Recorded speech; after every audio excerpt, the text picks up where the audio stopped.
This is Dr. Warren Vander Hill interviewing Dr. Thomas Spoerner for the Ball State Oral History Project on January 18th, 2005. Dr. Spoerner is Emeritus Chair and Professor of the Department of Art.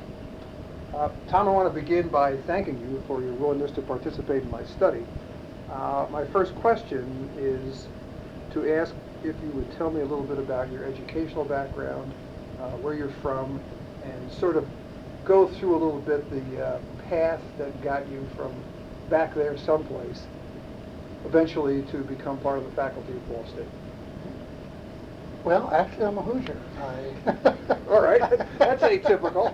I was born and raised in Hammond, Indiana, in Hammond High School, and then on graduation, I followed my brother to Missouri and attended a small Christian school, Culver Stockton College. Oh, yeah, sure. Canton, Missouri. Yeah. My brother went on the basketball scholarship. Oh, okay. He was there 2 years, and then he quit and went into the service, and then I went to Culver Stockton. Okay. Majored in art. Started out as a business major. Didn't take any art courses during high school. Liked art. Never had time. College preparatory. So I belonged to the art club, and that was about it. Was a business major for 1 year and decided I did not want to be a business major. Changed my major to art. Didn't tell my father. Oh, okay. Because when my grades came out the first time he saw the art courses, he wondered what I was doing. And So he actually asked you that? Oh, yes. Oh, okay. Yeah, why? What are you going to do with art? Yeah. And the saving grace there was Dad, art education. I'm going to be an art okay. teacher. And that was it. It's the last time he ever asked me that Okay. question. That calmed it down. That calmed it down, yes. But so I graduated then from Culver Stockton College in 1960, and I belonged to a fraternity, and our faculty advisor, biology professor, was a graduate of George Peabody College for Teachers. And he worked on all of us to go to George Oh, Peabody. really? Especially the education majors. And I did look for a position and wasn't very successful at that particular time finding an art teaching position, so I went off to George Peabody College for Teachers. In Nashville, Tennessee? Nashville, Tennessee. It is now the Peabody Right. College of Education, George Peabody College of Education. Well, Vanderbilt. Right. Yeah. Because they're right across the street from each other. Right. So I spent a year there. Started in, well, it was a quarter system, so we started in September and then graduated the following August with a master's degree. Okay. My first position out of Peabody was an elementary art teacher, Mount Healthy, Ohio. Mount Healthy is just right on the edge of Is that how it's spelled? Healthy? Healthy, H-E-A-L-T-H-Y. H-E-A-L-T-H-Y? Right, Mount Healthy, Ohio. Okay. I taught K through 6. I actually lived in Cincinnati. In fact, I lived right down in the university area, and then drove out to Mount Healthy, which was like 10 miles, 15 miles, something like that. I spent 1 year as a K through 6 art teacher, and I also had some special ed students every other Friday. I then decided I wanted to get out for a while. And I sent letters out, especially to my hometown region, the Calumet region. Right. Some call it the region. Yeah, right. And I didn't get a telephone call. My father got a telephone call. My father was a politician. And he received a call from the school board saying, well, we have an art position job here. We have your son's application. And all I received was a call saying I had a job. That's how it used to work. That's how it used to work, especially in the city of Whiting. Whiting was, at that time, the highest paid teachers in the country because Standard Oil, Oil Company, 70% of their land was Standard Oil. Because that's just a small, tiny wedge there between Gary and Hammond, Chicago. So I went home, lived at home, taught for 2 years at Whiting, and met my wife there. We were married, and I then applied for a position in Calumet City. I had a very good friend who was superintendent of the school, a family friend of mine. fathers, and he was superintendent of the, it's in Lansing, Illinois, and I can't think of what the name of the school. Illinois has these strange names Right. for their corporations, and come to me in a second. But anyway, I accepted a position there. At the same time, I received a letter from George Peabody College for Teachers, stating that, from the placement bureau, stating that Murray State University was looking for an art educator. Well, then I had the MA degree. Right. Figure what the heck, I might as well go ahead and apply.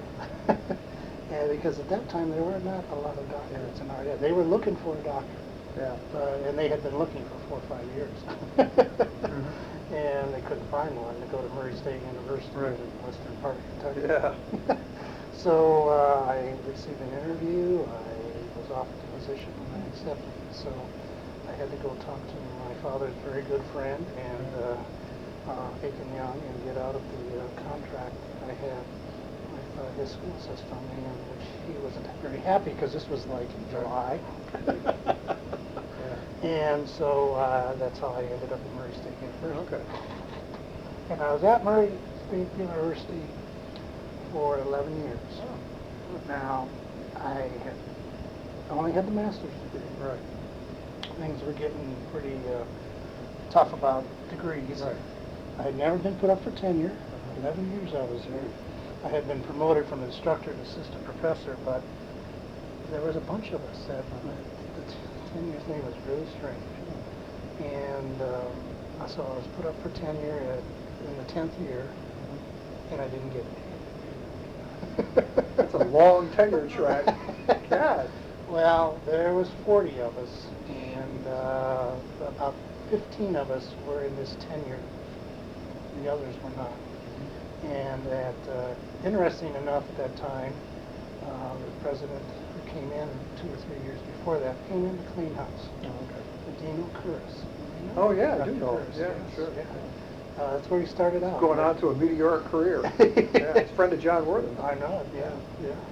And so it was a pretty tough situation because I was doing well.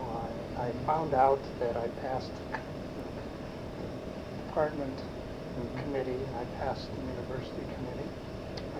I passed the college committee, and I passed the university committee. 93. Wow. I knew that because people told me. Yeah. I made it to his desk. To Curris's desk? And he cut me. And the reason he told me was it wasn't unanimous. But it was, Warren, it was the best thing that ever happened. At the time, Yeah. it wasn't. Yeah, right. But it was the best thing that ever happened to me because I spent the year there. AAUP, is it? Yeah, American sure. Association of University Yeah, Professors. yeah. Yeah. Came in and filed a lawsuit on our behalf because of the fact no tenure. Yeah, right. Yo, yeah, you've been 10 years. God. And that one, we went through a year of hell, and we eventually lost the case in Cincinnati in the review court. So went to district court? Oh yeah, they went. Before I forget it, do you recall the spelling of Curris's last name? Is it C-O-U? No, I don't. I'll look it up. Yeah, I'm not sure exactly. Okay, I know it's Dino, D-E-A-N-O, but Yeah. I'll check the spelling of his last name. So anyway, we lost the lawsuit, which in the meantime, I was looking for a doctoral program. I had applied to IU. I had a very good friend there. Wanted me to come there, and I also applied to Ball State. Didn't know any of the people. Dr. Reeves called me, and I came in for an interview. IU didn't have an assistantship or doctoral assistantship. Right. Ball State did. So Yeah. that's how I ended up at Ball State. Very nice. Yeah. Yeah, by that point, had you really made up your mind that if you were going to continue in higher education, you simply had to get a doctorate? Yes, and about 2 or 3 years before I was let go, I was voted chair of the department, and I got to the dean's office. Yeah, I no. said no, I didn't have a degree. So this was not too subtle. So there was things, yeah, and if I hadn't been let go, I probably would have stayed there the rest of my life. I went back to IU 2 summers, 2 different summers, and took coursework. So I was starting things, Right. but whether I would have ever cut the string and Yeah. gone someplace Yeah. and completed a degree, I don't know. this will force us to do that. So you really, when I ask people in the course of my interviews why you came to Ball State, I mean, you're atypical of these folks that I've been speaking with because you really came here to get involved with the doctoral program. I came here as a doctoral student, yes, and I was a doctoral student for 3 years. I worked with, 2 of the 3 years I worked with Dr. Richards in the children's program. Always, one of the doctoral students was always assigned to that program, and I had the teaching background. Sure. So 2 of the 3 years I did it with Dr. Richards. So once you finish a degree, then what happened? Well, I had 3 offers. Oh, really? Aha! I had an offer at Frostburg State College in Maryland. Yeah, good old Frostyburg State. Yes, Yeah. I had an offer from Wichita State, and I had an offer from Memphis State. I'll be darned. And I took the offer from Memphis State. Oh, okay. And this was at the beginning of the summer. I was finishing up my dissertation, getting ready to graduate. And one of the, Paul McKeegan, who was did his doctorate here, was the art educator there. He'd been there a couple of years. I wanted to go to Wichita. In fact, Mary Sue Foster, who was in charge of the art program there, still gets mad at me when I see her at National Art Ed because she wanted me really bad, and I took Memphis because it was closer. We get used to going home. Right. All our relatives. Well, Memphis is straight south anyway, whereas Wichita's the other way. Wichita's the other way. So it's again. Then that summer, see, when I came, Ball State, I think had 6 art educators, and that's the summer 3 or 4 of them left. Reeves left. One was fired. I think Dr. Richards left. I think Joe Richardson was retiring, and Corinne Schmidt, I think, left that summer. So they lost 4, and they had an opening for 2, and they didn't get very good applications. Right. And so somebody came and asked me. You'd already taken the job at Memphis State? Oh, they're taking the job at Memphis State. Came and asked me. So what is this, the summer?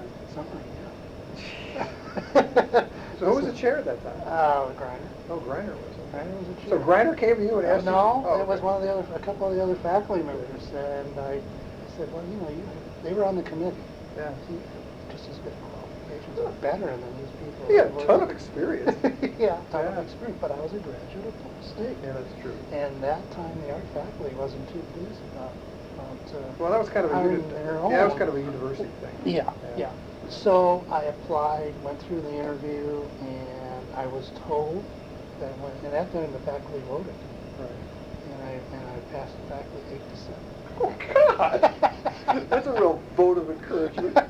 No, a couple of those people came to me, like Joe Bertrand, met me in the hallway, said, Tom, I'm going to tell you, I voted against you only because you were, you know, and that's what I figured, you know, because I was a graduate of the program, even though the people on the committee argued, hey, look at his background. Yes, he has his degree from here, but he brings all this other stuff. Yeah. So I did get the position, and then I had to get out of the Memphis position. So I went over to Dr. Nelson's office, and I said, and Lloyd wasn't too happy, but he wanted me to stay too. Okay. Wow. So he said, let me call their dean. So he called the dean. And the dean said, oh, no problem. No problem. Only to find out this was only going to be a one-year position, which Paul didn't know it. Well, the Memphis job was only a 1 year? Yeah, Paul didn't know that they cut the funding the next year. So it wasn't tenure line? Yeah. No. I thought it was. Hey, I signed a contract without even going to Memphis. You've never seen it? No, I went to Wichita, and I went to Frostburg. Memphis was because Paul was on the phone with me all the time, I just took his word for everything.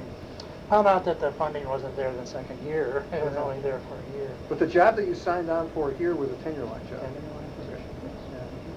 Huh.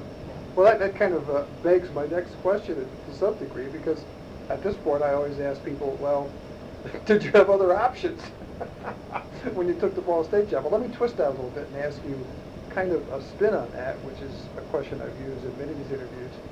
Here you are, you've been in K-12, you've been at Murray in a somewhat interesting scenario. You do a degree here, you get a job here. When you took that job at Ball State, did you take it with the idea that you'd stay here? Yes. Okay. Yes. Okay. And that's pretty atypical for people. Our two boys, they were both born in Kentucky, born and Right. raised. They were well settled in schools. They wanted to stay. Okay. My wife wanted to stay. It was only 3.5 hours home. Right. My family's home. Was at that time mostly up there. Okay. Either passed away or moved now. Sure. And my wife's family is only just her sister up there now. So, but it was close to home for us. So this was it. And also, we love Murray. Okay. I mean, we love Muncie. Right. We really liked the Okay. university, and Okay. we liked the city, and we had no plans like some But retirees. in fairness, Tom, by this point, you're middle-aged. By this time, Yeah. yes, when I came here to study with Dr. Reeves and Dr. Dorothy, I was older than you. Yeah. So you're a little atypical when you compare yourself to a lot of the people you hired when you were the chair here, who might have been 28 years old or 31 years old. And in many cases, as we both know, people for a long time looked at Ball State as, I'm going to go there and stay 4 or 5 years and then go to Michigan State or, go to Harvard or something like that. No, we settled in for Okay. as long as I was able to get tenure. Of course, you always had to go through the tenure Right. process. Right. And so it was a matter of our decision. I have not applied for. Okay. I don't think I ever applied. That was for my another next job. question. I did get some calls though, Right. especially on administrative positions. Right. Of people asking me to apply. Okay, but you didn't. I didn't. Okay. No. So you're pretty secure here. Yes. Yeah, okay. Well, then, putting that in a different kind of context, let me ask you, now that you're on the faculty at Ball State, you're middle-aged, married, Hoosier roots, kids, Muncie community, everything's going well. As you reflect back now on the period of time that you were a Ball State faculty member, in what important ways did Ball State change? A couple. One. This is kind of a negative thing I'm thinking about. When I was a doctoral student in those first couple of years, the older faculty here, the Reichels and the Burns, Vince Burns and Gene Murphy, and they were really a pretty close unit. At least I thought they were. Okay. I mean, they were. We used to go to lunch every day, and the doctoral students would join them, and others people. Right. There was always 15 people over there. Of course, it was a pretty good place to eat Sure. at that time. So there was a kind of family-oriented departmental Yeah. ethos? Even though we argued and fought, Sure. and it was fun to go eat lunch with these people. Yeah. Because it was good discussion. And Okay. that over the years changed. Why? I don't know. As those people retired, and we brought in the younger people, they don't socialize on campus. Mhm. Now I know some of them socialize more off campus, Right. but they don't socialize on campus like we used to back in the late 70s and early 80s. Well, let me try this on. Do you think that is at all due to the fact that during the time in the early 80s when Jim Cook was Provost and Vice President for Academic Affairs, that we significantly changed what these young people had to do to attain tenure and to be promoted to the senior ranks? Well, I think that was part of it. Sure, there were expectations were a lot higher Right. on the faculty as we hired them from the 1980s on as compared to before. Oh, sure. Yeah, and that may have had something to Yeah, I do mean, I've with made it, the but- point that for people like Vince Burns, who was he and his wife and family were close friends of ours, people basically got tenure and got promoted here until the early to mid-80s by being good colleagues. I mean, we really had no systematic system of peer review. We had no systematic faculty evaluation, student evaluation program. And all of a sudden, by the mid-80s, all that stuff is in place. And now the life of a person who comes here as a brand spanking new, just starting out assistant professor pre-tenure, I mean, they pretty much have a path they have to follow or they're not going to be successful.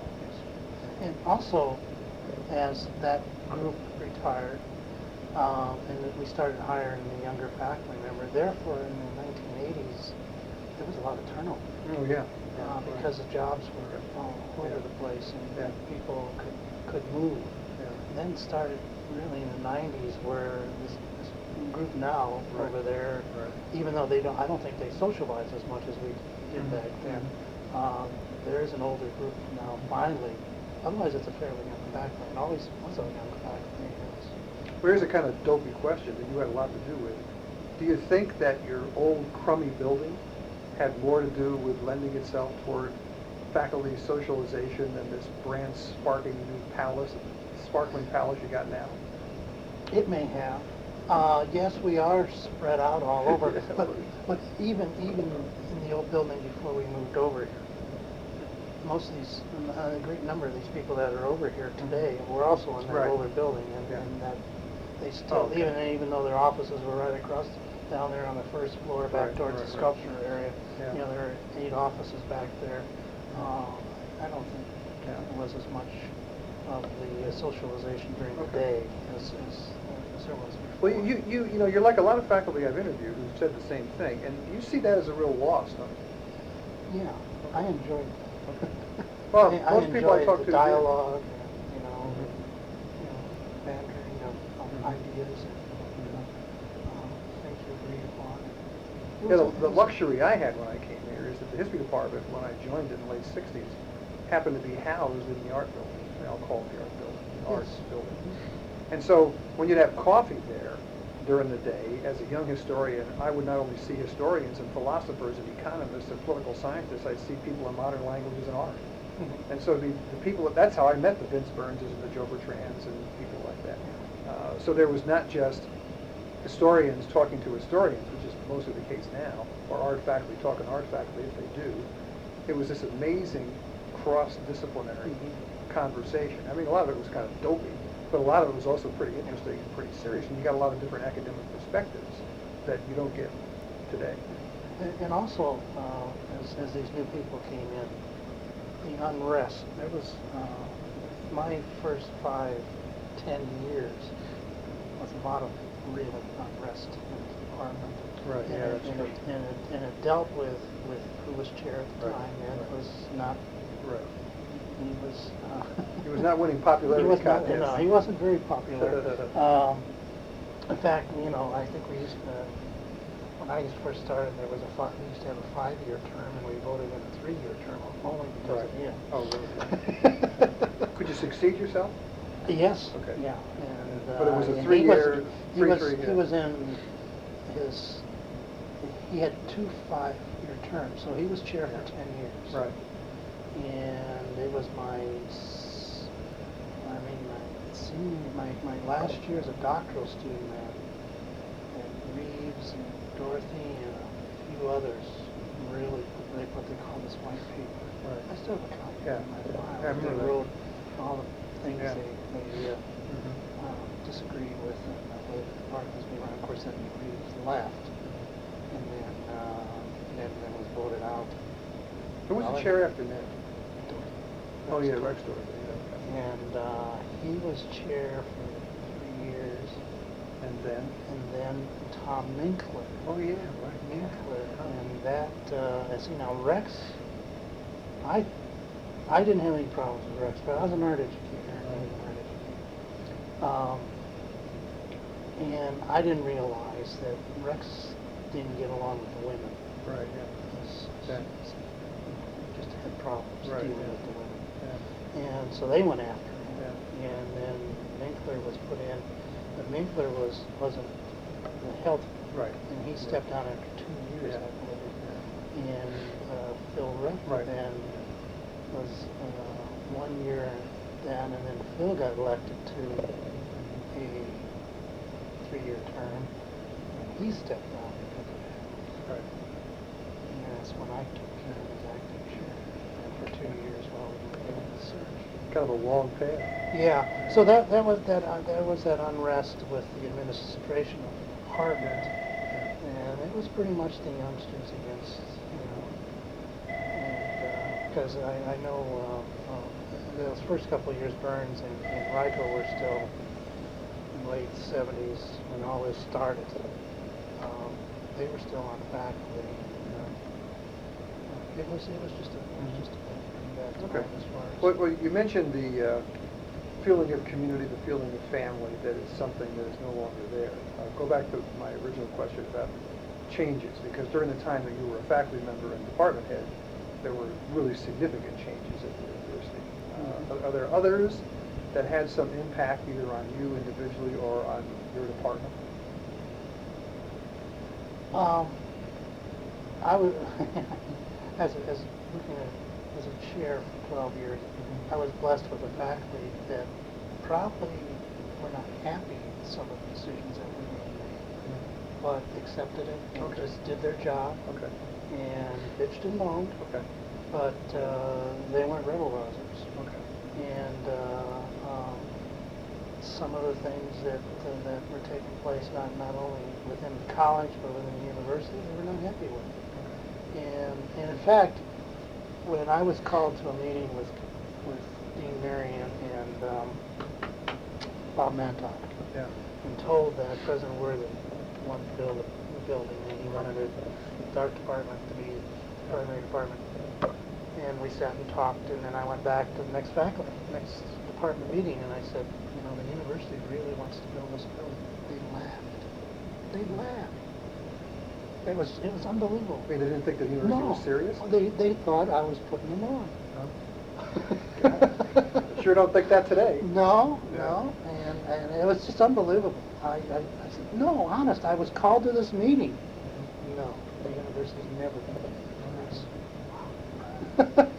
So you had people that, by that time, in some ways, had sort of been beaten down enough Beaten that down anytime enough they that- heard some good news, That's right. obviously couldn't come true. Yeah, yeah. And then, of course, we went through that period of 3 years where we couldn't get the funding. Right. And so it was an interesting period because they still thought that this building was never going to happen. It was never going to come to pass. Never going to come to pass. Did changes like the calendar change from quarters to semesters, or the change in putting more responsibility for academic advising to students on the faculty, did those kind of things have much impact on people? Or? Oh, I think so. Now, as far as the semester, I think we were pretty split. Okay. Some of the faculty really liked the quarter, the older Right. faculty. The younger faculty probably came out of semesters. Right. I came out of semesters at Murray State. Sure. I wanted semesters. Yeah, right. So I was a semester person, but the ones who had been here and really liked the quarter system, Yeah. because they liked the idea of change, the fact that you could get more content, different types of content, Okay. because they could take different types of classes, 3 times a year instead of twice a year, was an argument that we would hear a lot when we discussed Huh. change. In a discipline like art, do you think that the 10-week quarter, by contrast with the 15-week semester, really makes a lot of difference on the whole teaching mission of faculty You know, member? the interesting fact is that they would argue that it's good to have change, and this week, however, I can't get the things done I want to get done. Oh, yeah. It was it was like, Yeah. oh, wait a minute, what? Yeah. Because they would actually come out and say, well, we can't get all the content in Okay. 10 weeks. Then why don't we go to semester? Well, because the students Right. should have more options. When in reality, it's that John Wortham thought it was a better calendar, because as you well recall, the Senate had voted it down twice, and then they actually voted it down the third time, and Wortham said, that's close enough, we'll Yeah. go ahead and do it. Yeah. How about the decision that was made, toward the end of the 90s, at about the time you were planning to come over to a new building, and that is to begin raising the standard for admission? Did that have any impact on the quality of the students that you got? Oh, yeah. Let me, Yeah. before I forget, go back Sure. to that one question about the advising. Yeah. The art department wanted to advise. Yeah. From day one, they wanted Right. to do their own advising. Yeah. Because the fact the curriculum Right. was Yeah. so much. Yeah. So, 11 different disciplines. Trying to figure out a core that leads into all those different disciplines. No, the majority of the faculty wanted to advise. The Yeah. ones that didn't want to advise, we didn't give them advice. Oh, okay. But the majority of them wanted to. Because our faculty are pretty close to their students anyway. So Yeah. you're giving them advice whether it's Yeah. official or unofficial. Yeah, we had so many students, and I'm not, I bless their hearts over there in Yeah. general advising. That's a tough job. Yeah. But we had so many students that got stuck in the system because they didn't take things in order. And maybe that was our fault too, because we were so disciplined to the fact that you had to have this core before you could do any of these things in the upper division. that it did cause problems. Okay. Okay, now, what was that? The other question was? Just raising the standard for Raising- admission. No, best thing that ever happened to the All right. department. Okay. Best So I thing mean, you that really hap- can see that in the quality of your students. Yes, oh yes. And the other thing was, it helped us in two ways. One was the accreditation. Oh, Set yeah. accreditation. That bounced, that started with Rex Dorothy back in 1980. Right. And then when Minkler took over, he wanted nothing to do with Right. it. And then when Phil went back in his chair, he was interested in it, but we couldn't get it going again. Right. Actually, then when Phil stepped down, he recommended to Margaret that she talk to me, and Margaret called me in and asked me if I'd be acting chair the following year. And I said no. And she said, why? And I said, because I'm too old. And I really felt that I was too old at the time. And she wouldn't accept that, so I said, okay, fine. And then we searched for 2 years, and Phil came. Well, finally, Margaret said, why don't you apply? And Phil came and said, Tom, if you become chair, I will be your associate chair if you want me, and I'll get us started. Which you did. Yeah. Yeah. Yeah. That was He a said, real- that was he a said, real "That'll plus." be my number one Yeah. project. And actually Phil was the one that, I don't know, some people may say I did that. I didn't do that. Phil did that. I mean, we worked together. We met every Monday. We went. That was the best team we ever had over there as far as a chair and associate chair. He'd come in every Monday. They'd have an hour meeting, and we'd go over things that needed to be done that week. But you got it done. Yeah, we got it done. Yeah, which is a real and coup. then, of course, Margaret saw how well he did, how Yeah. well he worked. Yeah, and she right. Yeah. took him away from me. Yeah. Well, he's over there in tech world now. Now he's in tech world. But fortunately, I'm in his office, so that works out okay. So we wanted to get accredited, but we couldn't get accredited because we had all those students. I mean, we at one time had 700 majors. And one of the recommendations was from the first group, term now when they come in beforehand and give you an overview, was that we needed to put some standards in. And that was tough getting it through the faculty.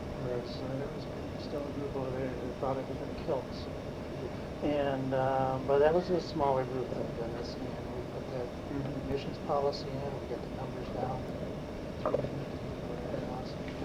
So it really worked. It really worked, yeah. Well, because the portfolio, it works two ways.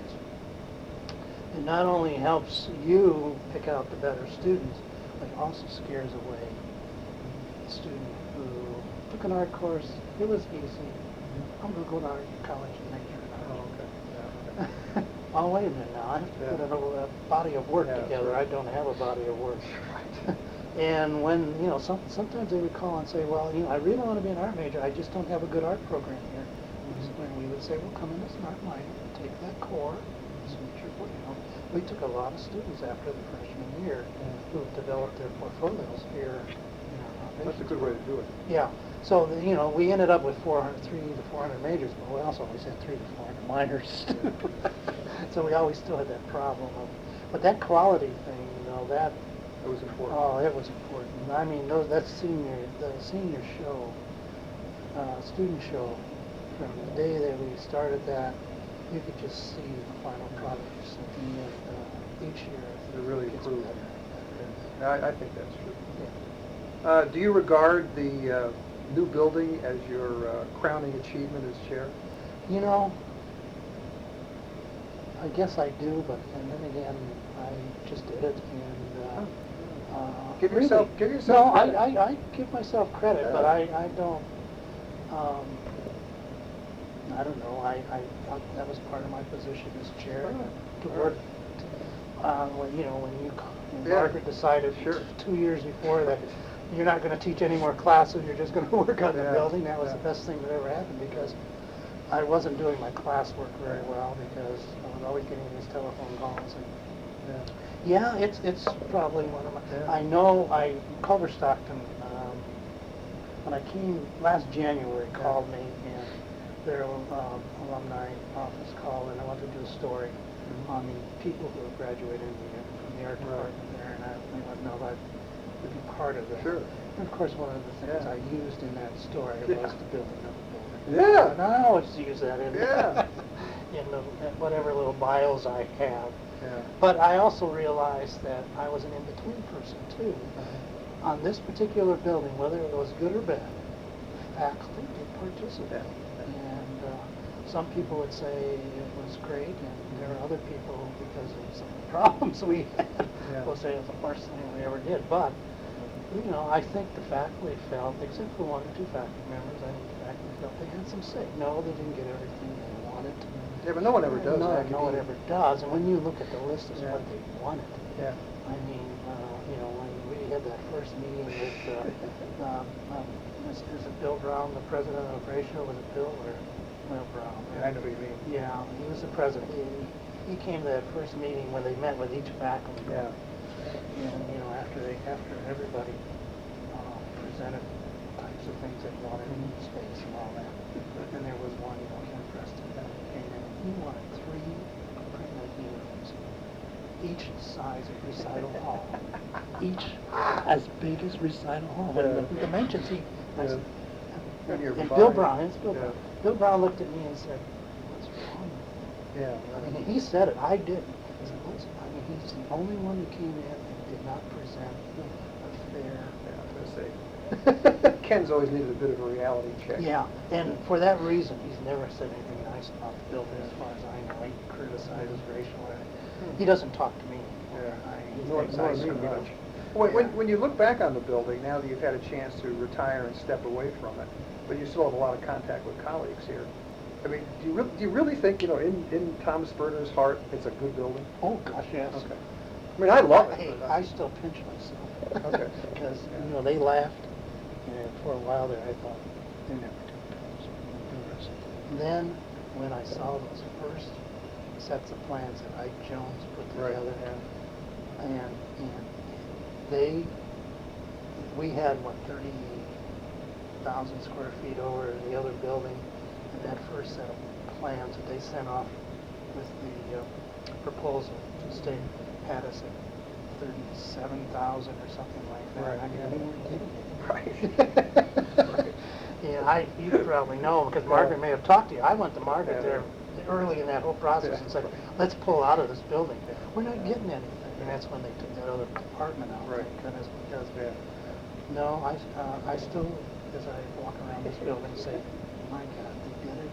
You know, because I never, for a while there, Okay. they put some, and then the equipment that we, Yeah, I right. mean, it was a budget buster. Yeah. I mean, Yeah. I know it was a screw up. Somebody Sure. didn't keep track of Right. what they were supposed to keep track of. And sure, there were some pieces of equipment we didn't get, but man, when I would go to NASDAQ meetings and tell other chairs that are trying to get a building built, and you know, my friend up in Western Michigan, where Margaret is now, Right, they're trying to build an addition. And I, of course, been out of the loop now for 2 years, so I don't know how well they're doing, but they have to raise all the money themselves. Yeah, they got some big financial problems. Yeah, they have to, I mean, there's no state money. He's out there Michigan, trying. Michigan's kind of gotten whacked royally. Yeah. Well, to sum up this category then, is it fair for me to say that the vast majority of changes that occurred during the time you were a faculty member and chair you view as positive? Oh, yes. Okay. Yeah. Who are some of the people, either here or elsewhere, individuals who had an influence on your career?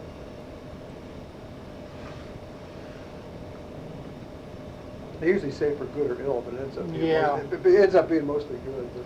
Well, in my undergraduate, Culver-Stockton College was, you know, we had 400 students. Yeah. I mean, I went to a high school that had 2,200. Right. Our senior class was 400, some 500. And I go off to Culver-Stockton with 400. I think they had 1,000. No, they had 900 and some now. They want to get to 1,000. So it was a very one-person art department. Right. And for the 2 years, my sophomore year and junior year, I worked with a gentleman named Mr. Coker, and then he left my senior year, and I had a Mr. Sorrell my senior year. Very little influence there. It was just so small, and they were both good people, wonderful teachers, and very good artists. Mm-hmm. And but then when I went off to Peabody, I actually was painting major, art education, painting and art education. Al Pounders was probably the person that really got me going. Al ended up at Purdue. And he's probably retired now. Yeah. He left Peabody and went to Purdue, and so occasionally I get to see him. But then when I came here, I worked with both Reeves and Dorothy. Okay. And Reeves was my dissertation chairman, and I'm probably closer to Dan Reeves than Rex. Rex, in the period that I was here, that 3-year period, Dan and Rex had a falling out. And they still don't talk to each other. Really? To this day? Don't acknowledge each other. Which was kind of interesting, because some of us studied under under Rex as their dissertation. We always got along, you know, but we just kind of knew. Right. It started with the wives, I think. It was family type Typical stuff. Ball State stuff. Yeah. But both of them, though, really helped me.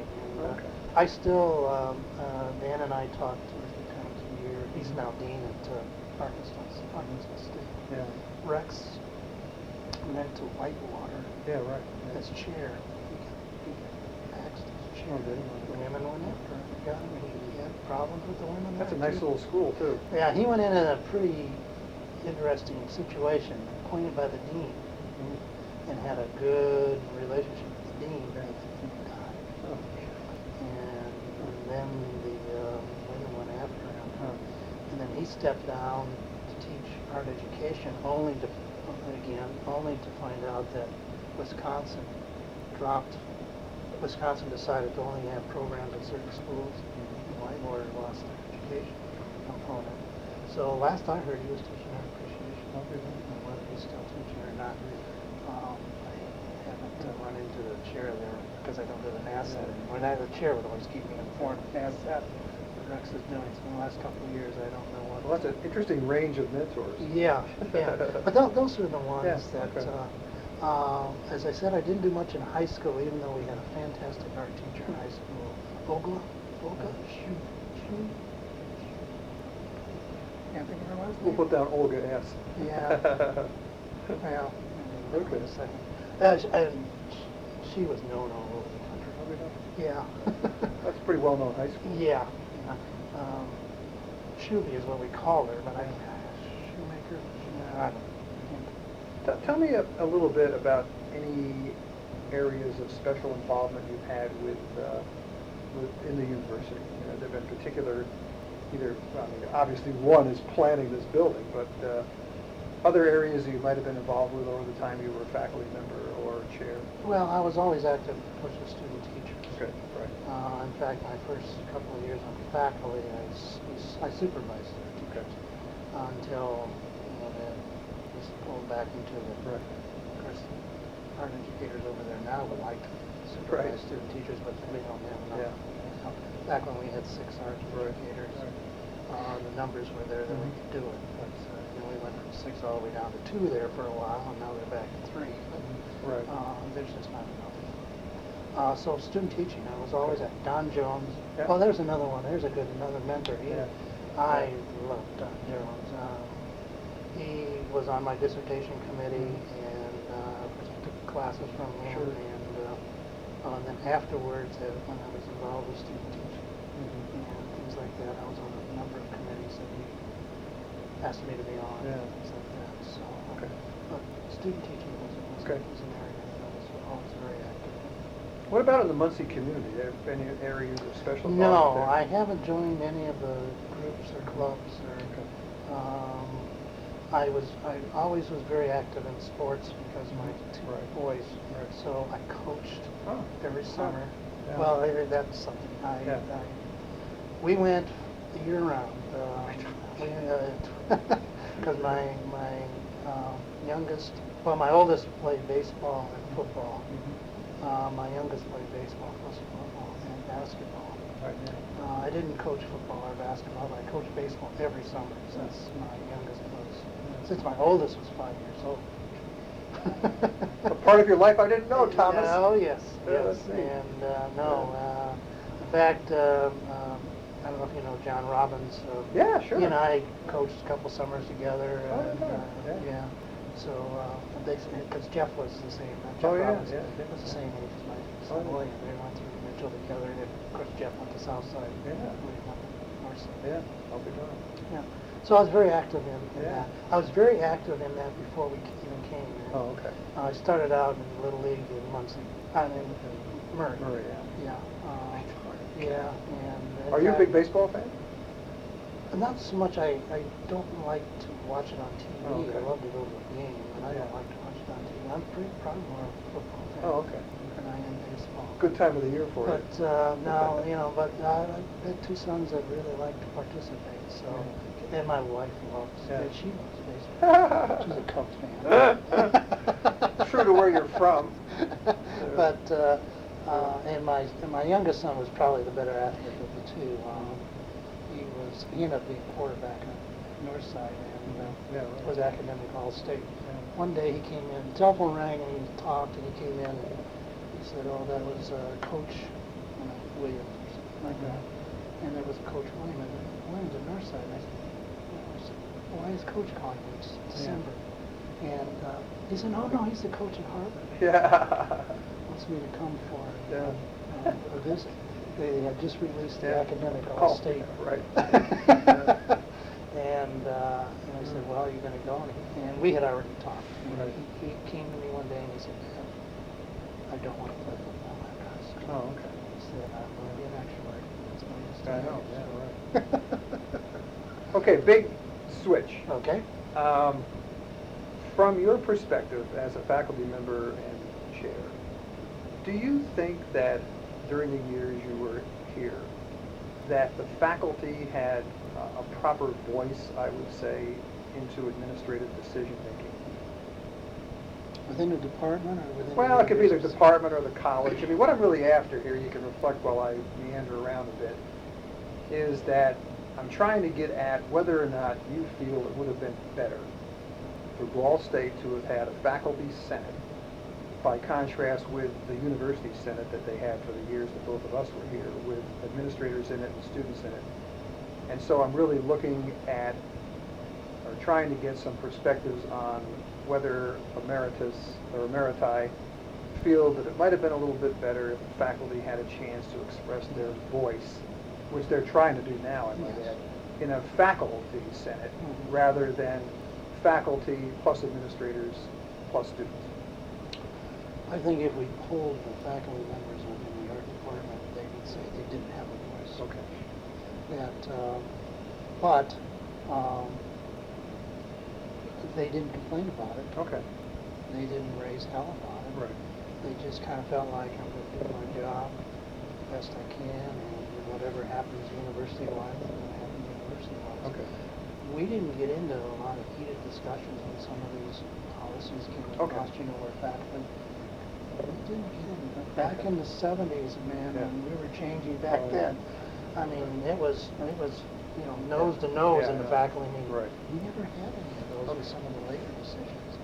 Our faculty representative would come in and present it, and I'd say, "Okay, anybody have any concerns?" And they would just kind of look around. Okay. No big issue. Right. I think that's part of the change in faculty. Funny enough, when you talk about the old family, community-oriented faculty, those people had a lot of time on their hands. And I recall, in the case of the historians, certainly, since some of them were pretty instrumental in nailing John Proust with a no-confidence vote in the late 70s. But they weren't spending a lot of time doing research or applying for grants or doing things like that. They had a lot of time to sort of fuss around in administrative matters. Yeah. Now, faculty, if they want to get tenure, if they want to get promoted, they've got a pretty specific path that they have to follow. And I think with the majority of faculty at Ball State right now, there isn't as much day-to-day interest in governance as there was when we were around. The last 5-6 years of chairmanship, and I know this was different in music, but in the art department, we'd have that first faculty meeting, and we'd start electing people for committees. Right. It was difficult to get anybody to even want to be on the committee. Well, they saw it as a big time sink. Yeah, Yeah. yeah, they said, we got enough to do, we don't need, Yeah, you know. a time sink for which I'm not going to get any credit. Where I know that, I talked to my colleagues over in music, and they said, oh, man, because they had different factions, Right. and they'd each put up their own candidate, and they would fight for that candidate. Yeah. We didn't have those factions. We didn't have the studio versus the art ed versus the design versus, one time, to get a P&T candidate, I just said, okay, we're going to sit here. And we sat for 5 minutes. And finally somebody raised their hand and said, okay, I'll do it. This for And we college college P&T? No, for the department P&T. Department P&T. Oh. Yeah, and finally somebody raised their hand, and that was the second, because we needed 2, and that was him. So and the next person said, I close nomination. Yeah.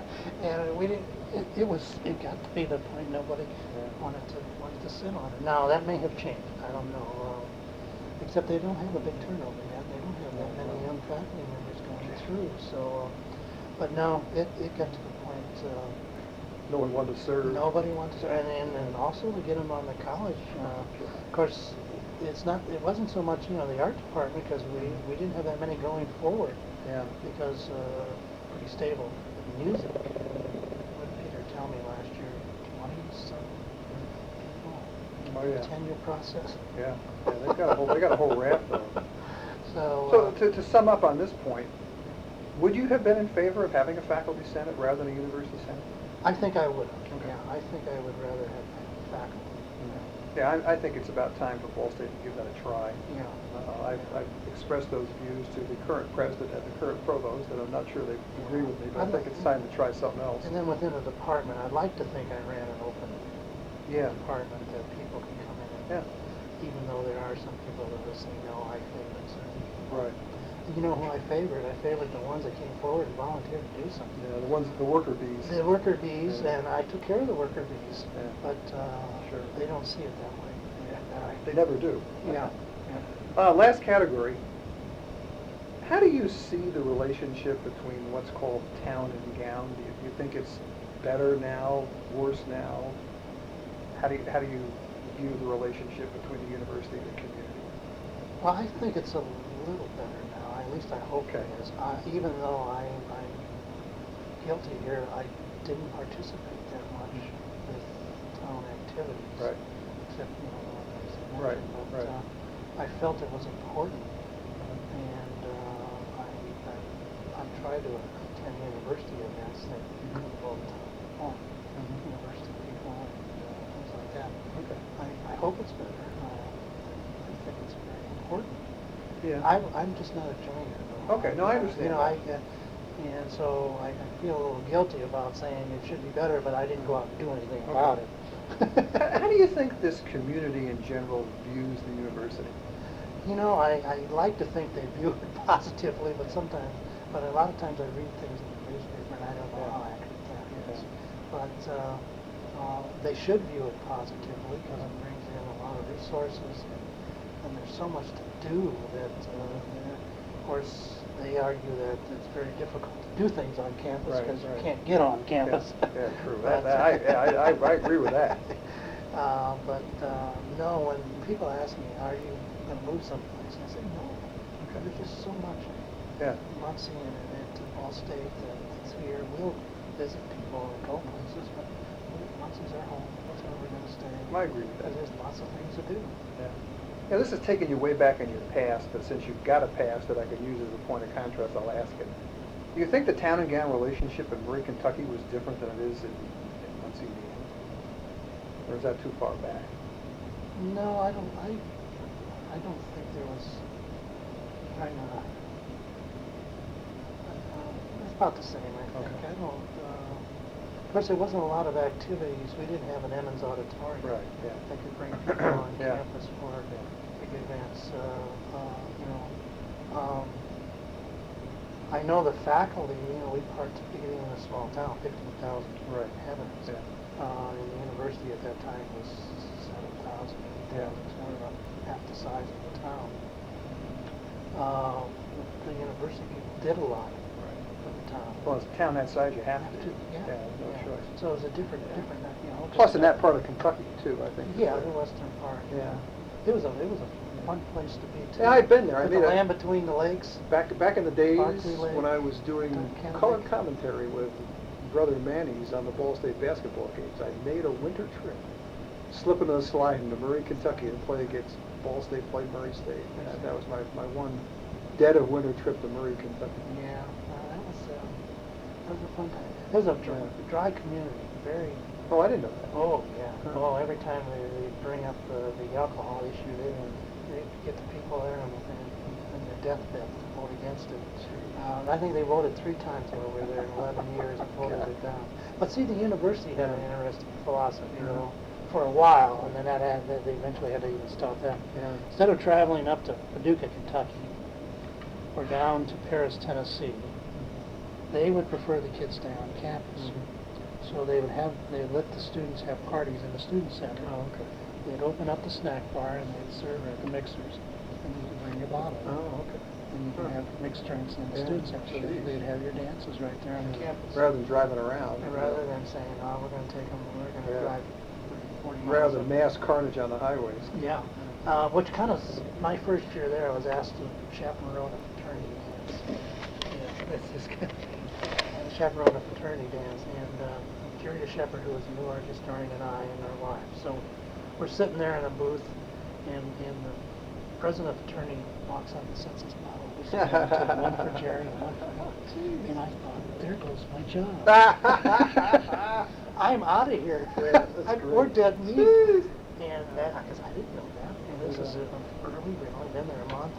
And that's the way it was. Until they had a kind of a race ride about 5 or 6 years after a homecoming. Big fight and all that.